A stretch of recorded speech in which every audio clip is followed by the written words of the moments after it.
In the name of God, the most gracious, the most merciful. All praise is for God alone, the one who has sent down the heavenly book upon his servant Muhammad, and who did not appoint any crookedness to be part of it.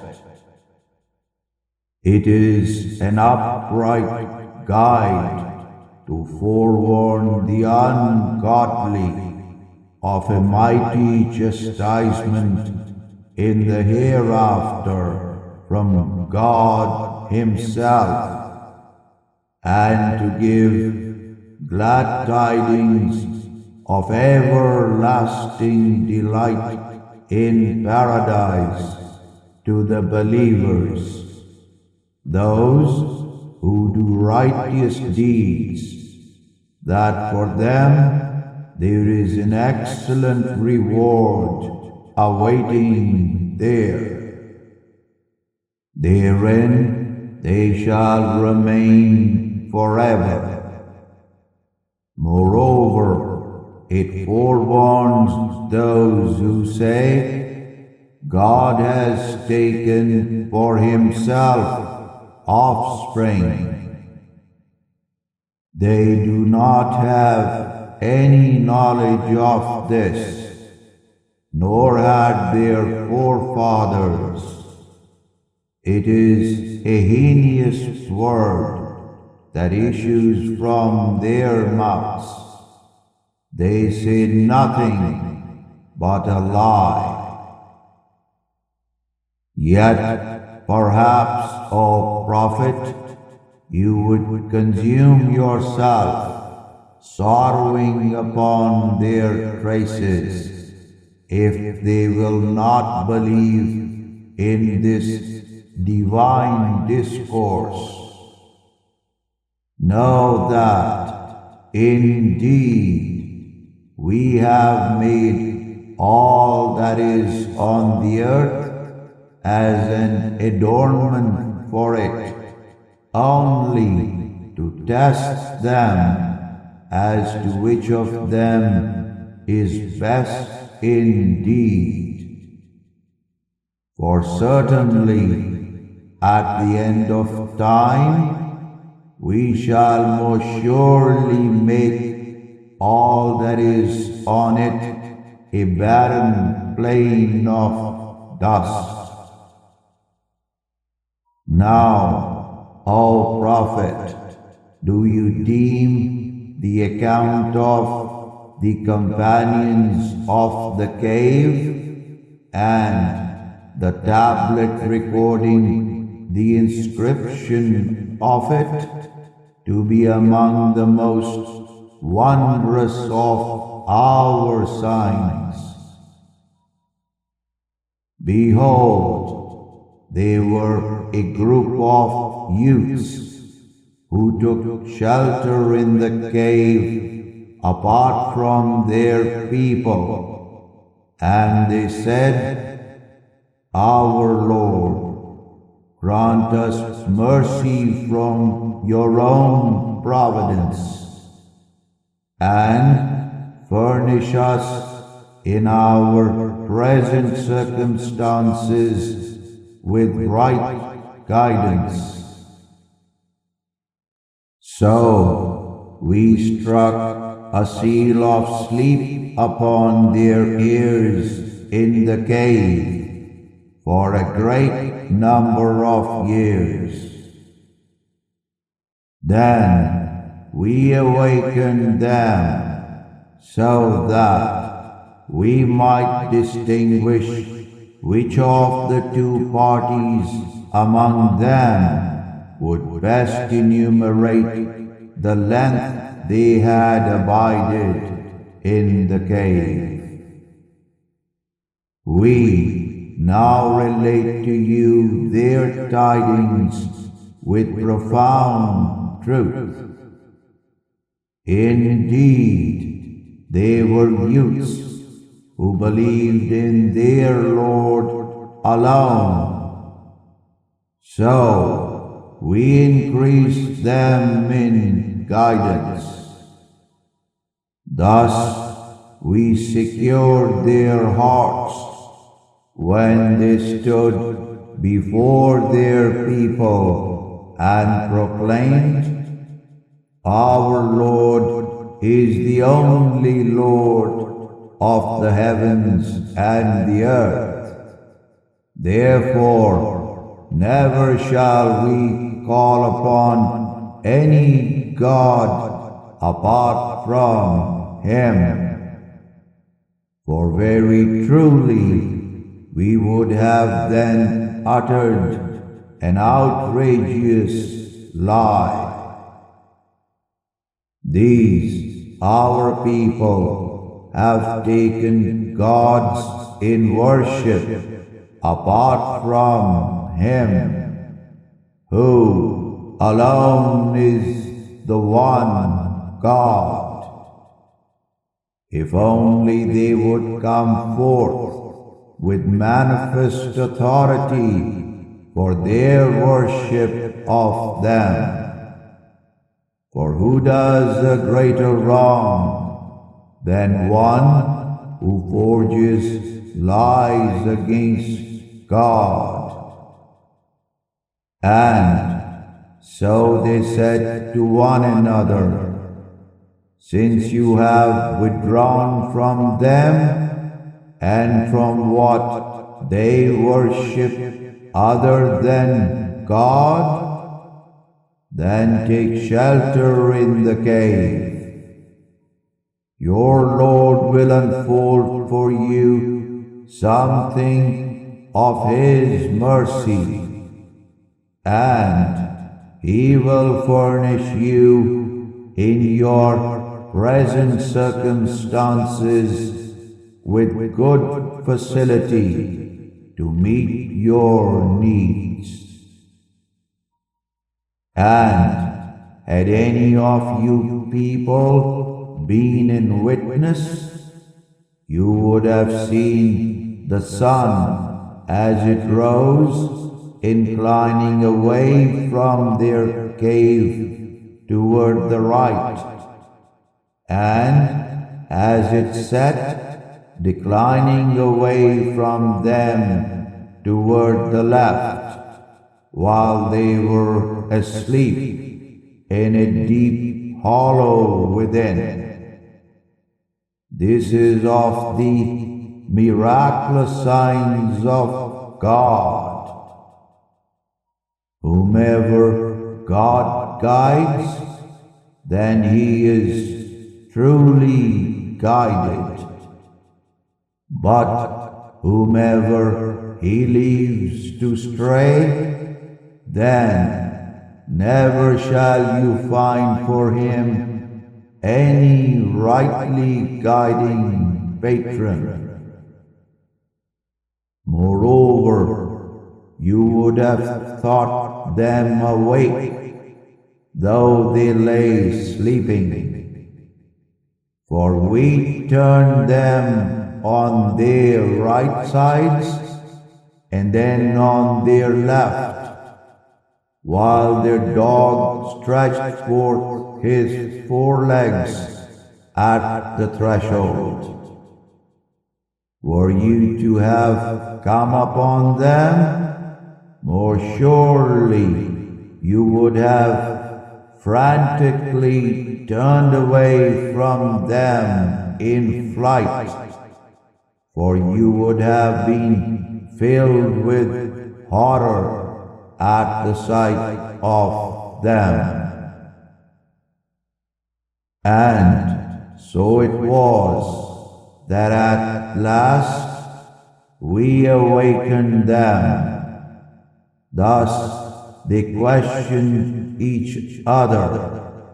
One of them said to the others, "How long have you remained asleep?" Some said, "We only remained so far a day, or some part of a day. Some of the others said, Your Lord knows best how long you have remained. Yet send one of you forth now with these silver coins of yours to the city, and let him look as to where he might find the most wholesome food. Then let him bring back to you some provision from it, but let him proceed gently, and let no one take undue notice of you. For indeed, if they come to know about you, they will stone you to death, or make you return to their way of religion. And never ever would you succeed then to obtain salvation. And so it was that we caused them to be discovered, that their people might know and bear witness that indeed God's promise to raise the dead is true, and that as to the coming of the hour of doom, there is no doubt at all therein. Behold, their people quarreled among themselves regarding their affair after the youths had passed away. Some said, Build a perimeter wall around them in the cave to seal off their remains, and let them alone, for their Lord knows best about what is to become of them. But those who prevailed regarding their affair said, We shall raise a house of worship over them. Some of the people of the scripture will say, There were three, the fourth of them being their dog. And others will say, There were five, the sixth of them being their dog. They are but casting about in the unseen for an obscure answer. Yet others will say, They were seven, and the eighth of them was their dog. Say, O Prophet, my Lord knows best their number. None but a few truly knows of them and their actual number. So do not argue about them except with the sure argument evidenced by the Quran, nor make inquiry concerning them from anyone among the people of the scripture. Nor shall you say, O Prophet, in regard to anything, I will indeed do such and such tomorrow, unless you add, if God so wills. Yet remember your Lord if you forget to say it, and then say, "It may well be that my Lord will guide me to what is nearer than this to His pleasure and superior in rectitude." Now they remained in their cave 300 lunar years, plus 9 more besides. Say, O Prophet, to those who would argue against this, God knows best how long they remained. To Him alone belongs all knowledge of the unseen realms of the heavens and the earth. How perfectly He sees and hears.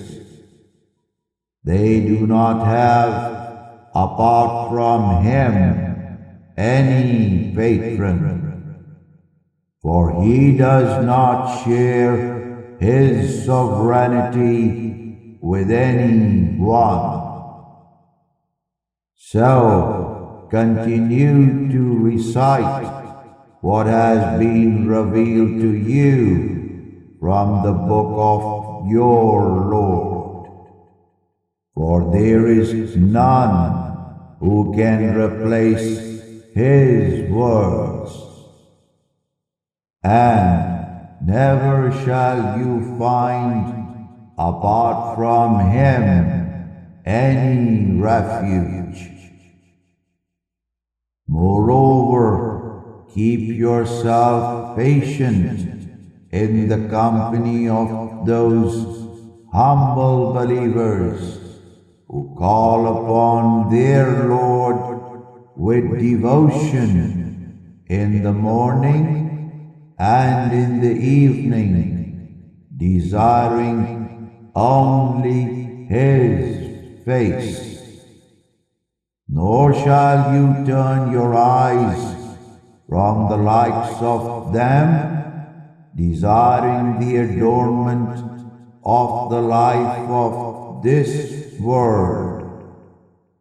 Nor shall you obey the dictates of anyone whose heart we have rendered heedless of our remembrance, who thus follow his whims, and whose disposition is ever reckless in disregard of the truth. Rather, say to one and all, the truth has come from your Lord in this Quran. So, whoever wills, let him believe, and whoever wills, let him disbelieve. Indeed, we have prepared for the godless wrongdoers a fire in hell, whose enclosures shall encompass them from every side. And if they seek relief from it, they will be relieved with water resembling molten brass that grills their very faces, and a most woeful drink, and an evil place of repose it is.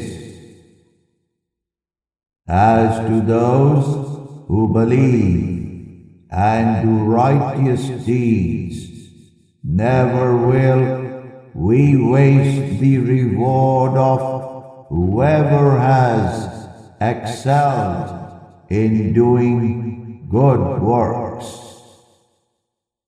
It is these for whom there are gardens everlasting, beneath which rivers flow. They shall be adorned therein with bracelets of gold, and they shall dress in green raiments of fine sarcenet and rich brocade.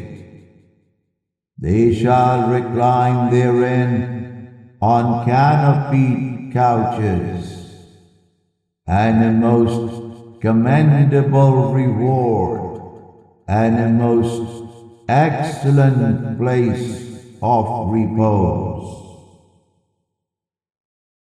So set forth for them the parable of the two men. We made for one of them 2 gardens of grape vines, encircling each of them with date palms, and placing between the 2 of them planted fields. Each of the 2 gardens brought forth its plenteous fruitage, and did not diminish thereof at all. Further, we caused a river to burst forth all through them. Thus there was for him plentiful fruitage.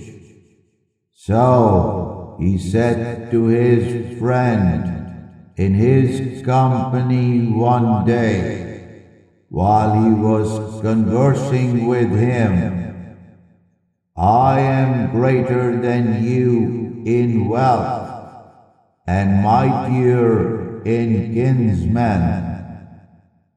Thus he entered his garden while doing wrong to his own soul. He said, I do not think that this flourishing garden will ever perish,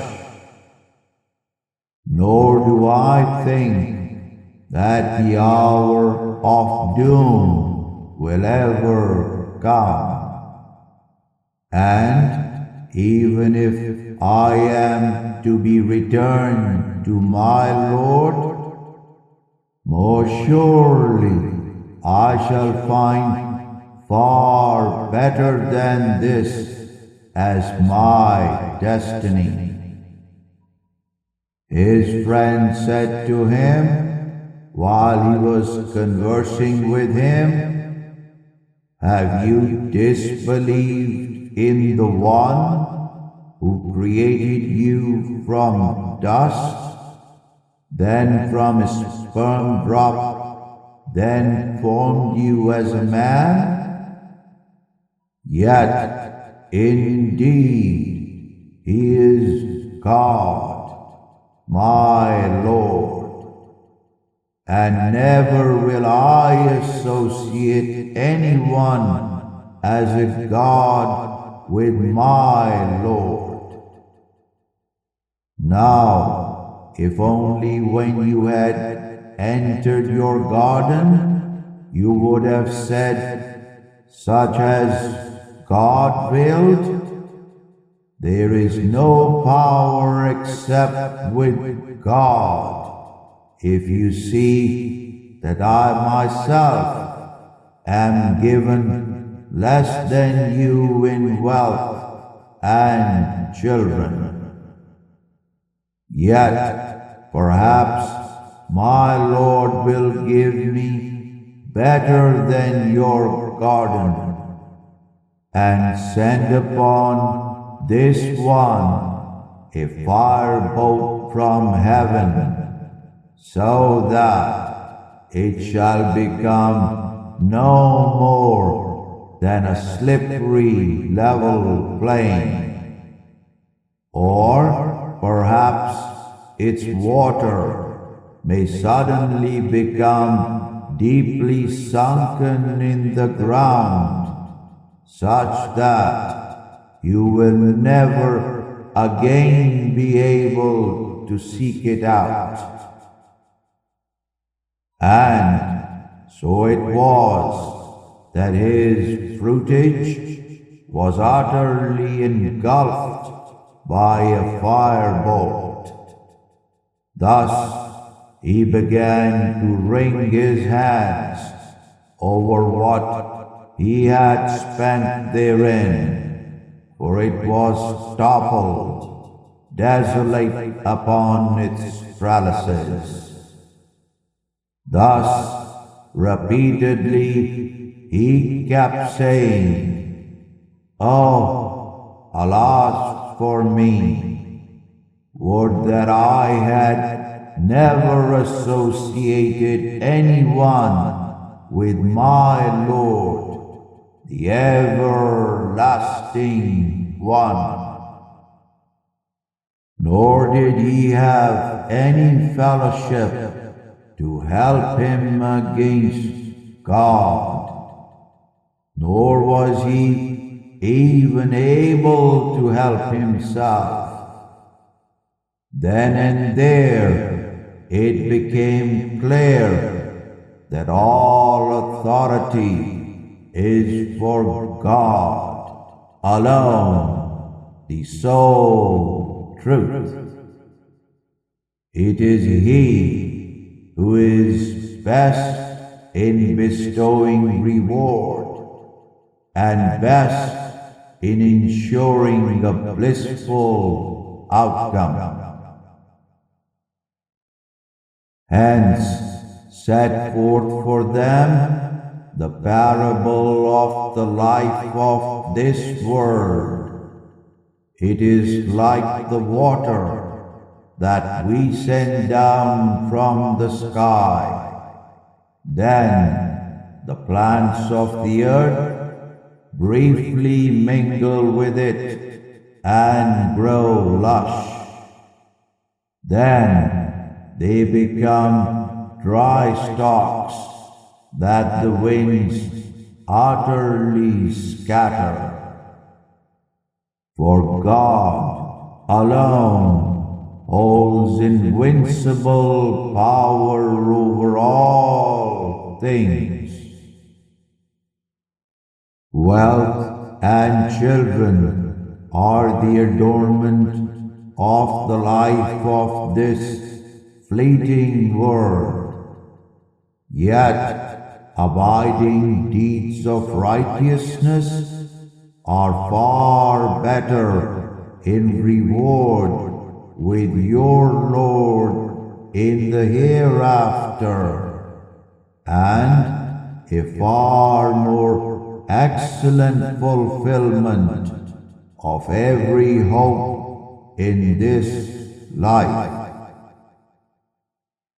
So, beware of a day when we shall move the mountains away, and you will see the earth laid bare, and we shall have assembled all of them, from the first person to the last, for judgment. Nor will we leave out any one of them who disbelieved. Then shall they be arrayed before your Lord in ranks, O Prophet, and God shall say to them, "Very truly you have come before us singly and naked, just as we have created you the first time. Yet in life you alleged that we would never occasion such an appointment for resurrecting you. Then the precise book of record for their deeds will be set in place for each one. Thus you shall see the defiant unbelievers terrified of what is in it, and they will be saying, "Woe to us! What is with this book that leaves out no act, be it small or great, without having enumerated it? For they will find all that they have ever done in their lives present before them. Nor shall your Lord wrong anyone in the least. Now, behold, we said to the angels, bow your faces down to receive Adam into life and honor him. So they all bowed down except Iblis, who was of the jinn. Thus he rebelled against the command of his Lord. Will you, human beings, then take him and his seed as patrons apart from me, while they are an enemy to you? How woeful a substitute this is for the wrongdoers who are godless in heart. I did not call any of them to witness the creation of the heavens and the earth, nor even the creation of their own selves, nor would I ever take the evil misleaders as assistants. Thus, on that day, he shall say to them, call upon my associate gods, whom you have alleged. So they will call upon them, but they will not answer them. Thus shall we set perdition between them. Then the defiant unbelievers will see the fire of hell, and they will realize with certainty that they are about to fall into it.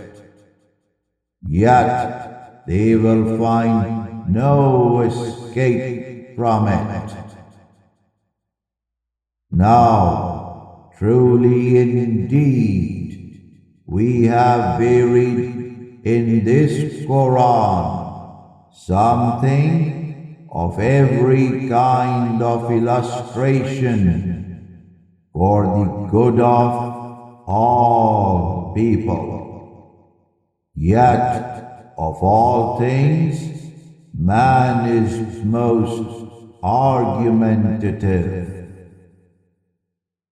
For there is nothing to prevent people from believing, now that the heavenly guidance of the Quran has come to them. Nor is there anything to prevent them from seeking forgiveness from their Lord, except that the obstinate ways of unbelief of earlier generations re-emerge and overcome them, or the punishment of God at last comes to them face to face. Thus, we do not send the messengers except as bearers of glad tidings to the believers of everlasting delight in paradise, and as forewarners to the disbelievers of God's nearing judgment. But those who disbelieve obstinately argue in accordance with the logic of falsehood, by which they seek to refute the truth. Thus do they take my revealed signs and whatever divine punishment of which they are forewarned as a mockery. Yet who does a greater wrong than one who is made mindful of the truth by the very verses of his Lord, but who then turns away from them, forgetting the sins that his own hands have advanced into the hereafter. Therefore, we have indeed placed sheets over their ill-inclined hearts, that they may no longer understand this Quran, and in their ears an utter deafness.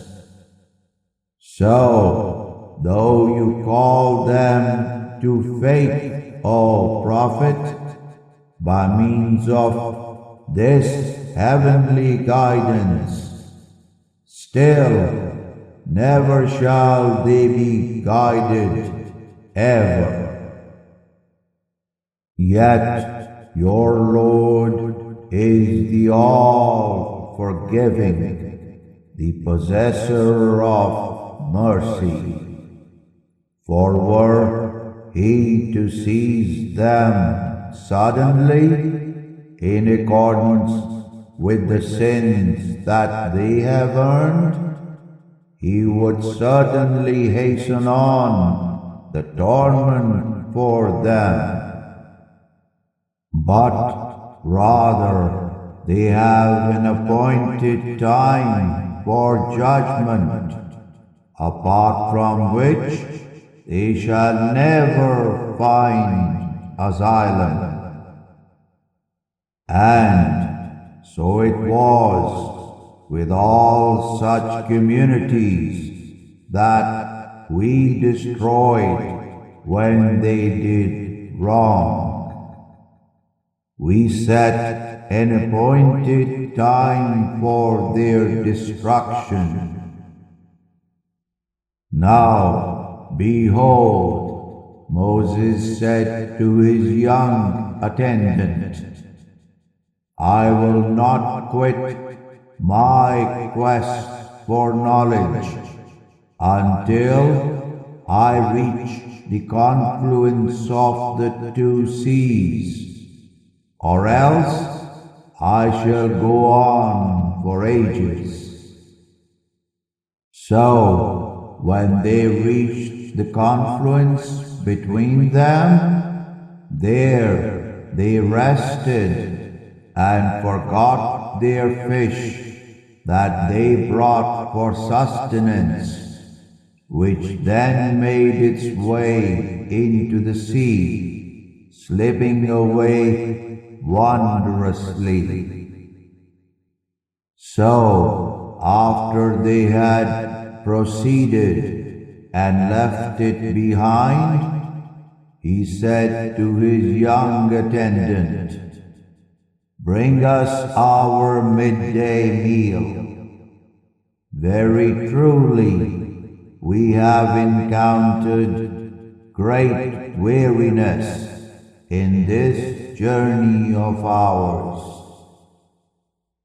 He said to Moses, "Do you remember when we betook ourselves to the rock to rest?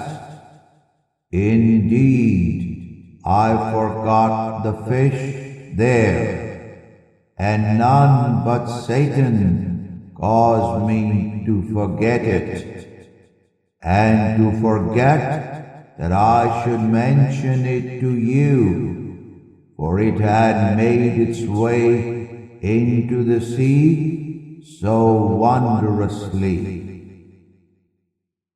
Moses said, "This is the sign that we have been seeking."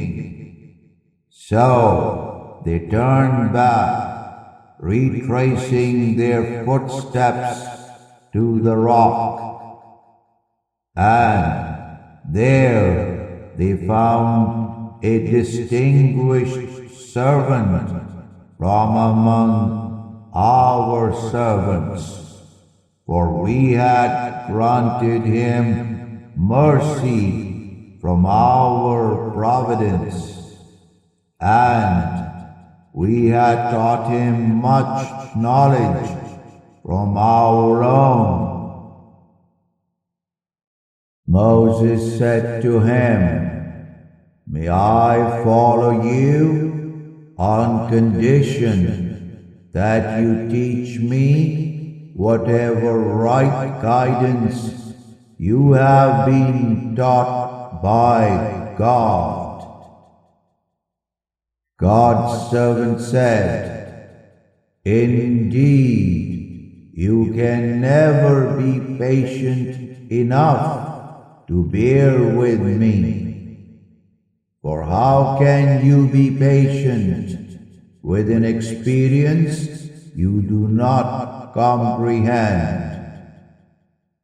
Moses said, "You shall find me, if God so wills, patient, nor will I disobey any command of yours." God's servant said, "Then, if you would follow me, then do not question me about anything I do, until I first make mention of the reason for it to you." So they proceeded, and at last, when they embarked in a ship, he scuttled it. Moses said, "Have you scuttled it to drown its people? Very truly, you have done a grievous thing." He said to Moses, "Did I not say that, indeed, you can never be patient enough to bear with me?" Moses said, "Do not hold me accountable for what I have forgotten, nor burden me with further difficulty in my endeavor to learn from you." So they proceeded, and at last, when they met a boy, he killed him. Moses said, "Have you killed an innocent soul without cause of retribution for another soul?" very truly you have done a horrific thing. He said to Moses, did I not say to you that indeed you can never be patient enough to bear with me?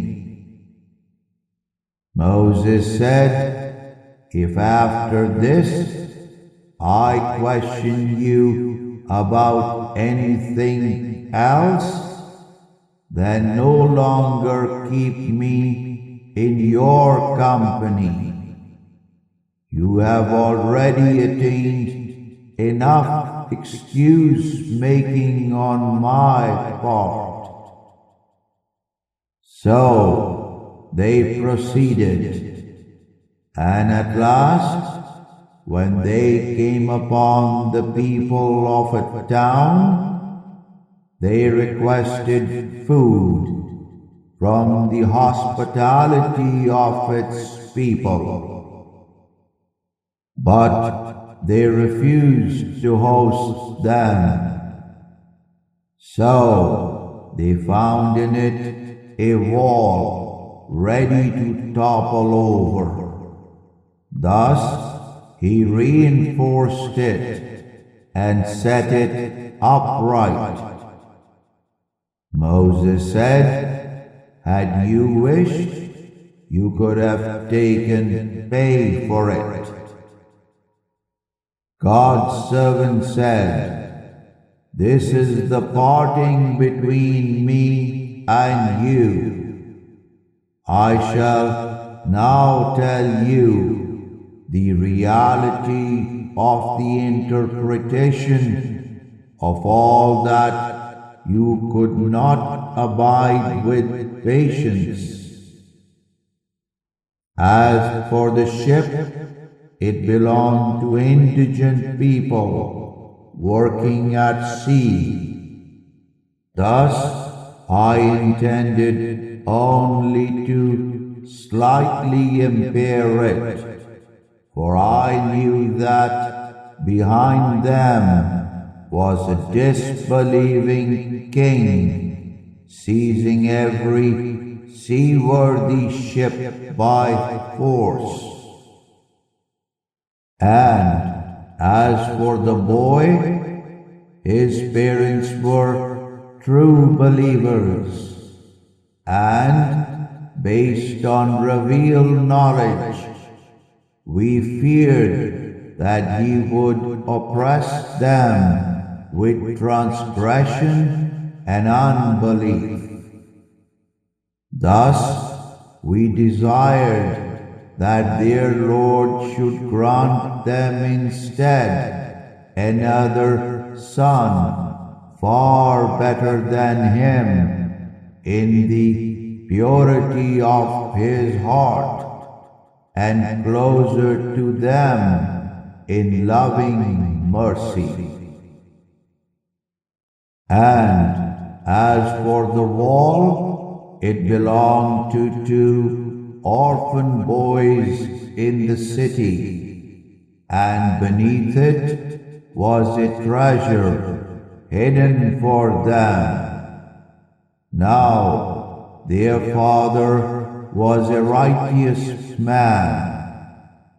So your Lord intended for both to reach full maturity and to bring forth their treasure for themselves as a mercy from your Lord. Moreover, I did not do any of this on my own authority. That is the interpretation of these deeds for which you could not be patient. They ask you as well, O Prophet, about Zulkarnain. Say, I will recite for you an account of him for your reflection. Indeed, we established ascendancy for him in the land. Moreover, we endowed him with magnificent means to attain a way to nearly all things he endeavored. So he followed a way westward, and at last, when he reached the place of the setting sun, he found it setting as it were in the midst of a black, turbid spring, and he found nearby it a wrong-doing people. We said, O Zulkarnain, you may, in regard to them, either punish them or treat them with goodness. He said, as for whoever does wrong, we shall punish him. Then he shall be returned to his Lord in the hereafter, and he shall punish him with a horrific punishment. But as for one who believes and works righteous deeds, there shall be for him great goodness in reward. Moreover, in all that we shall decree for him of our commands, there shall be ease. Then he followed away eastward, and at last, when he reached the place of the rising sun, he found it rising upon a primitive people, for whom we had set nothing as a veil to keep them out of it. That is so, for truly we comprehended whatever he encountered as an experience. Then he followed another way, and at last, when he reached a place between two mountain barriers, he found alongside them a simple people who could barely understand a word of any language but their own.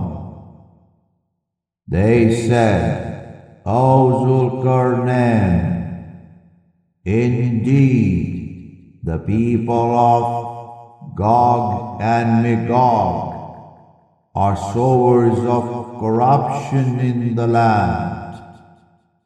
So may we offer you tribute on condition that you make between us and them a barrier. He said, that with which my Lord has established me is far better than any tribute. But aid me with manpower. I shall set between you and them a bulwark. Bring me chunks of iron.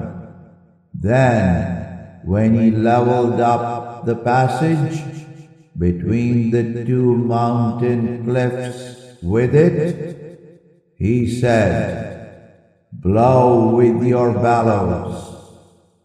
Then, when he had set it afire, he said, "Bring me molten brass to pour on it."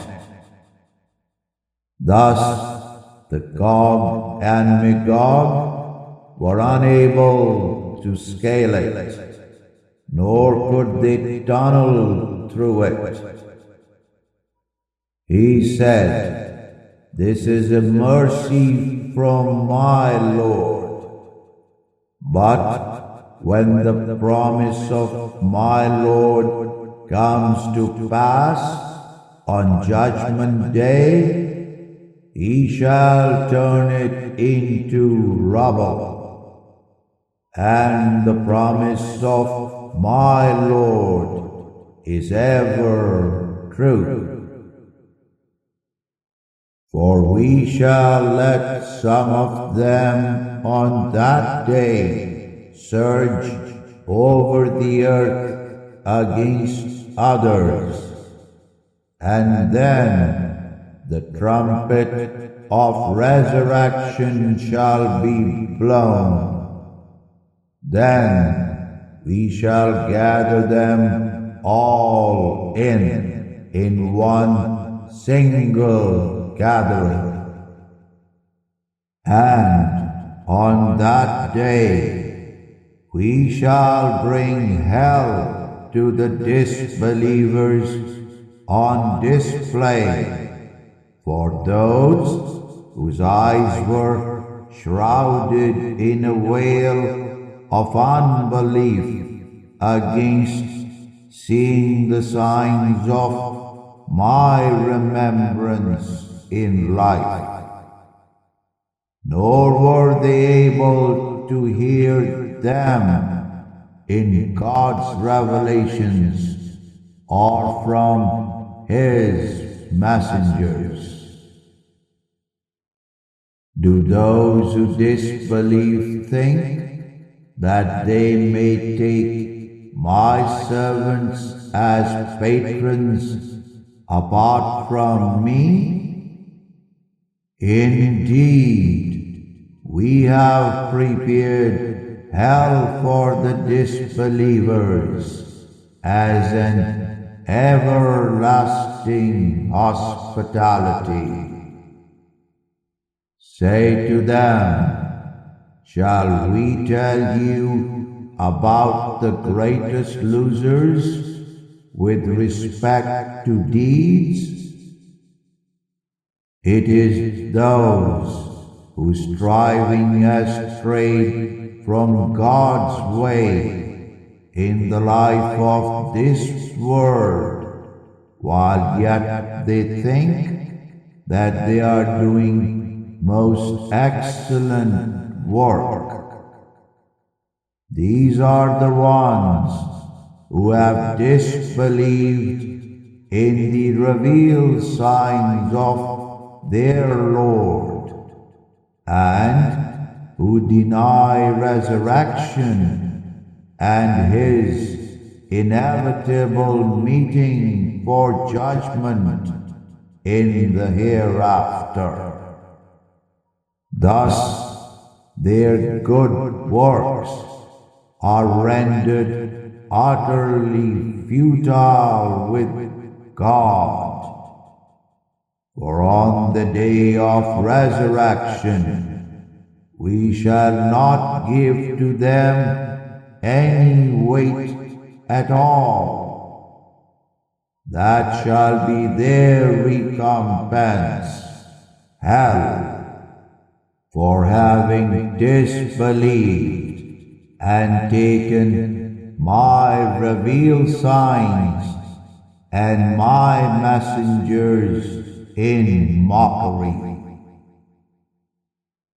As for those who believe and do righteous deeds, for them there are the gardens of paradise awaiting as an everlasting hospitality. Therein they shall abide forever. Therefrom they will never seek removal. Say, O Prophet, to one and all, if the sea were as ink for the words of my Lord, most surely the sea would be depleted before the words of my Lord were depleted, even if we were to bring the like of it in replenishment. Say to all people, O Prophet, indeed, I am only a human being like you. It is revealed to me that indeed your God is only one God. So, whoever has hope for the meeting of his Lord in the hereafter, then let him do righteous deeds and not associate in the worship of his Lord anyone.